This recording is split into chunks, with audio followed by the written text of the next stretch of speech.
The NBA's biggest superstars are publicly bowing down to a WNBA rookie, and the people who mocked her are desperately deleting their tweets right now. But here's what nobody is telling you. There is one statement buried deep in a recent interview that changes everything we thought we knew about Caitlin Clark's future. And by the end of this video, you'll understand why the entire basketball world is terrified of what's coming next. Stay with me. Before we go any further, if you're new here, smash that subscribe button and hit the bell right now, because this channel breaks down the stories mainstream media is too scared to touch. You do not want to miss what's coming in this video, the moment nobody expected. Let's set the scene. Nikola Jokic, a man who has won multiple MVP awards and NBA championship and has never once chased attention or clout in his entire career, sat down for an interview. And instead of talking about himself, instead of talking about the next season, instead of talking about his legacy, he started talking about Caitlin Clark. Not casually, not to be polite, not because someone put her name in front of him and forced a reaction. He went out of his way to bring her up. He described what he saw from her as one of the most impressive things he had witnessed in a long time. Coming from a man who operates with the emotional intensity of someone reading a grocery list, that is not a compliment. That is a proclamation. And the internet lost its mind. Because Jokic doesn't do this. He doesn't tweet, he doesn't hype people up for cameras, he doesn't hand out roses to build his personal brand. When he speaks about basketball, it is because something genuinely moved him. And Caitlin Clark genuinely moved him.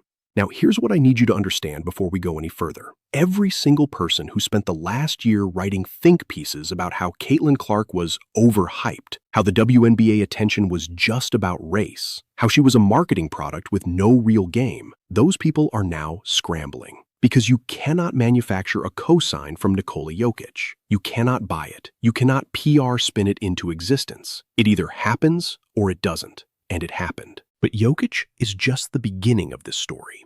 And I promise you, by the time I'm done, you're going to understand why the entire basketball establishment, both NBA and WNBA, is watching what happens next with Caitlin Clark with a level of intensity that has no precedent in women's sports history.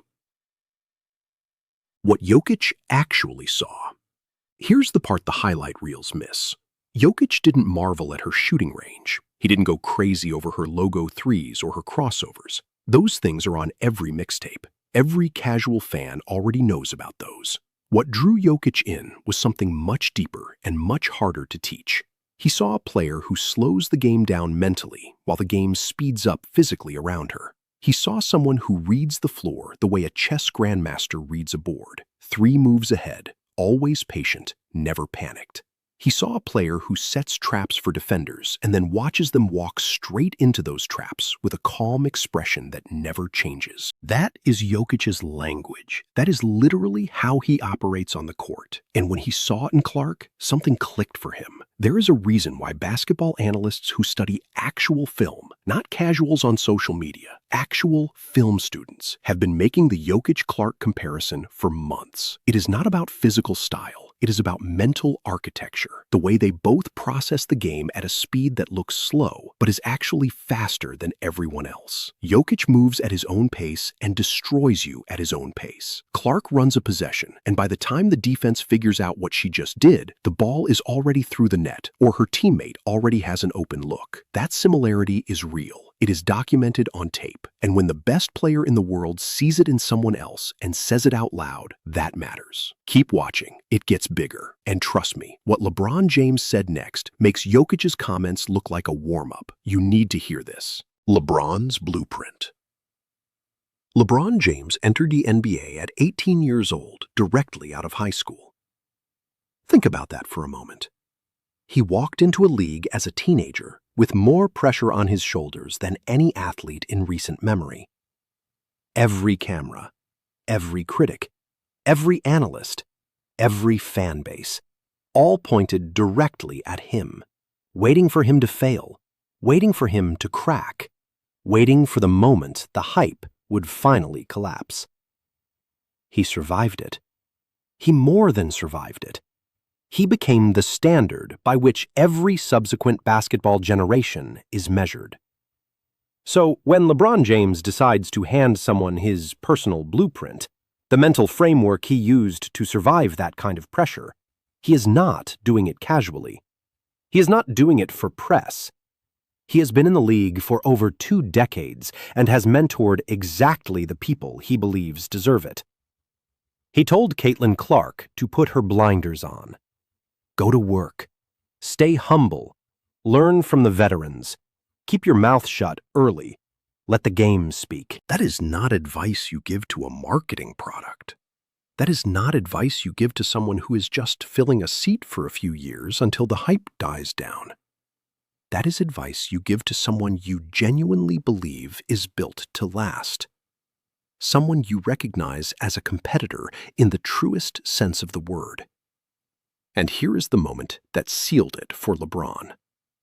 When Caitlin Clark was left off the Olympic roster, the entire sports world waited. They waited for her to cry in a press conference. They waited for a cryptic Instagram post. They waited for her team to leak frustration to reporters. They waited for the human reaction that every athlete would be forgiven for having in that moment. She gave none of that. She answered the question with such composure, such grace, such complete refusal to make it about herself, that LeBron James, watching from a distance, looked at that moment and said publicly that she gave a great answer. LeBron doesn't give that compliment to just anybody.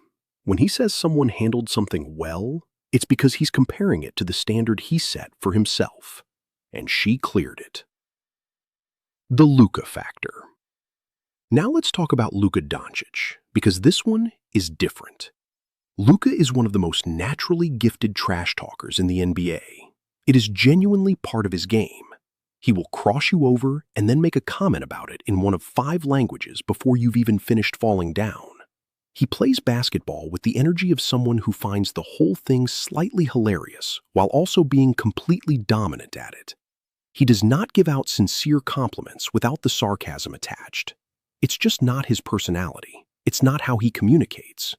And then someone mentioned Caitlin Clark's shooting range. Zero sarcasm. No jokes. He said she is a better shooter than him. Point blank. No qualifiers, no hedging, no, well, for a WNBA player, or, well, compared to women's basketball standards. Just, she's a better shooter than me. From Luka Doncic, who treats his own abilities as a gift to basketball civilization, that statement is extraordinary. He handed her the throne in the one area he typically owns without a single second of hesitation. That tells you something about what real players see when they watch the tape. They are not watching the same thing the casual critics are watching. They are not debating whether she deserves attention. They are watching someone play basketball at a level that commands respect from the people who play the sport for a living. Stay with me. The Nike story changes everything. Because what happened behind the scenes with Nike is the part of this story that will genuinely shock you. The shoe deal nobody talks about. Here is a fact that most people do not know. Nikola Jokic, arguably the best basketball player on the planet for the past several years, does not have a Nike deal. He never did. Nike looked at him and decided he wasn't marketable enough, not flashy enough, didn't dunk enough, didn't have enough highlight reel moments that would move sneakers in a commercial. So instead of signing the best player in the world, Nike focused on flashier names and bigger dunks. And Jokic quietly signed with a brand called 361 Degrees, a company that is barely known outside of Asia. Let that sink in. The man who is widely considered the most complete basketball player alive, a multiple MVP, an NBA champion, someone who has made the sport more beautiful just by how he plays it. Nike said no. Now here is where Caitlin Clark enters the picture. Early on, Nike was not jumping over each other to sign her either. The same logic applied. Is she marketable enough? Is there a market here? Does the shoe move units? They hesitated. She ended up signing an 8-figure deal eventually, but the hesitation was real. And Nike, a company that famously passed on Steph Curry once upon a time and nearly watched Under Armour build an empire on that mistake, almost did the same thing again. This is a pattern. The players who actually change the game, who change how people think about the sport, who shift the culture, are often not the ones the marketing departments can immediately package. Because what they do is too real, too deep, too authentic to fit in a 30-second ad.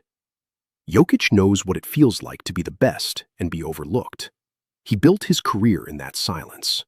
And now he is watching Caitlin Clark do something similar, but with a spotlight 10 times brighter and a target 10 times bigger on her back. That is why his respect for her is personal. It is not just basketball admiration. It is recognition from someone who understands exactly what it costs to keep performing when the industry that surrounds your sport doesn't fully believe in you. The WNBA situation nobody wants to address. Let's stop being polite about this. The environment that Caitlin Clark has been playing in is not normal. Cheap shots in the middle of games, elbows that land in places elbows have no business landing, veterans going out of their way to make a point through physical contact. And then, in the press conferences afterward, everything is downplayed, minimized, framed as, "Welcome to the league," or "That's just how we play." Patrick Beverley, a man whose entire professional identity has been built on physical, aggressive, boundary-pushing defense, came out and said publicly that what Clark was experiencing was borderline dirty. Not tough, not physical, borderline dirty. When Pat Bev thinks you're being targeted unfairly, you are being targeted unfairly. That is the man's baseline. That is where his standard sits. And even he looked at what was happening to Clark and said it crossed a line. The league said very little. The referees adjusted very little. And Clark said nothing. She took every hit, she got back up, she walked back on defense with the same expression she walked in with. She did not call press conferences. She did not post vague captions. She did not have her representatives leak frustration to beat reporters. She just played basketball. She just kept putting up numbers. She just kept making her teammates better and her opponents regret the decisions they made. And that silence, that absolute, unshakable, almost inhuman composure is what made the NBA players even louder on her behalf. Halfway there, the best is still coming, because Shaquille O'Neal's moment on Angel Reese's podcast is something you need to hear word for word. Don't go anywhere. Shaq admits it. Shaquille O'Neal is one of the most dominant human beings to ever play professional basketball. He is also one of the most confident, and he is not in the habit of publicly admitting when he was wrong. He sat down on Angel Reese's podcast, which is itself a remarkable setting given the dynamic, and he said it plainly.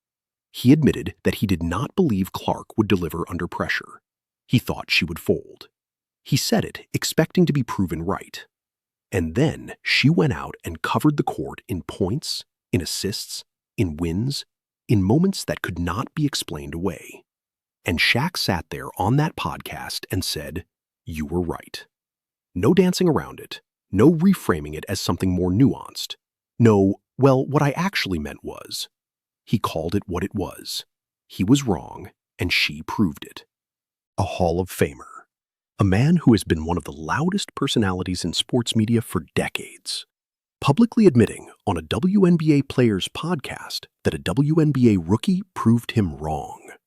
That is not a minor moment. That is a cultural moment.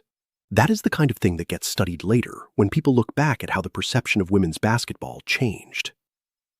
Trae Young and the technical breakdown. Trae Young is not someone who hands out compliments like they're free. He is one of the most gifted offensive players in the NBA. He runs point guard offense at an elite level. He understands angles, reads, spacing, and timing at a depth that most players never reach. And when he talks about basketball, he speaks the language of someone who has studied it obsessively. After Clark put up 40 points and 12 assists, Trae Young didn't just say she was good. He sat down and broke her game apart. He went through her hang dribble, the way she holds the dribble a beat longer than expected to read whether she can get by her defender. He talked about how she punishes defenses for overcommitting. He talked about how she creates easy baskets early in games and then uses that respect to open up the deeper shots later. That is not hype talk. That is not someone trying to get Instagram engagement. That is a legitimate basketball breakdown of a legitimate basketball player. And the fact that Trae Young, of all people, offered it tells you that what Clark is doing on the floor is registering with the people who understand the sport at its highest level. She is not just scoring, she is operating. She is running an offense with the intelligence of a veteran and the fearlessness of someone who has nothing to prove because she has already proven it. What this all means. Let's put this all together. You have Nikola Jokic, multiple MVP, NBA champion, the best player in the world by most serious basketball standards, publicly impressed by her mental approach to the game. You have LeBron James, the most decorated player of his generation, handing her his personal framework for surviving pressure and calling her response to adversity great. You have Luka Doncic giving up the shooting throne without a single joke attached. You have Trae Young technically dissecting her offense and comparing it to elite professional basketball. You have Shaquille O'Neal admitting on camera that she proved him wrong. And on the other side, you have cheap shots, you have minimizing. You have a league structure that was slow to protect her and slower to acknowledge what was happening. And through all of it, Clark has not said a word in anger. She has not played victim. She has not asked for protection or credit or recognition. She has just played basketball. And the basketball has done all the talking that needed to be done. The bigger picture. Here is what I want you to sit with. Every athlete who achieves something genuinely generational goes through a version of this. The external validation comes from unexpected places. The opposition comes from internal places. The criticism is loudest right before the ceiling breaks. Jokic was passed over by Nike. He was not considered marketable enough to build a brand around. And he went out and became the best player alive anyway. Quietly, without drama, just by being undeniably great. Clark is doing the same thing, but she's doing it in real time, in a spotlight that Jokic never had to navigate, in a league that was not fully prepared for what she would bring, against opposition that is not entirely comfortable with what her presence means for the balance of power in women's basketball. And the NBA, the league full of the most competitive, most talented, most self-focused basketball players on the planet, looked at all of that and collectively decided to stand up for her. Not because it's trendy, not because their PR teams told them to, but because real recognizes real. And what they see in Caitlin Clark is something that cannot be manufactured, cannot be coached into existence, and cannot be stopped by cheap elbows or dismissive press conference answers. The closing statement. The WNBA is in a new era, whether it wants to be or not. The exposure is here. The attention is here. The talent was always here, but now the world is watching in a way it hasn't watched before. And that is directly connected to one player who refuses to shrink, refuses to perform for anyone's comfort, and refuses to let the noise change how she plays. The NBA has already crowned her, loudly, clearly, without hesitation. And the rest of the world is catching up. This is not a moment. This is not a trend. This is the beginning of something that will be talked about for decades. And you are watching it happen right now, in real time, whether the people trying to minimize it are ready or not. The era has already started. If you made it to the end of this video, you already know you're built different. Drop a comment right now. Do you think the WNBA is ready for what Caitlin Clark is about to do next season? Subscribe, hit that bell, and share this with one person who needs to see it. The next video is going to be even bigger, and you do not want to miss it.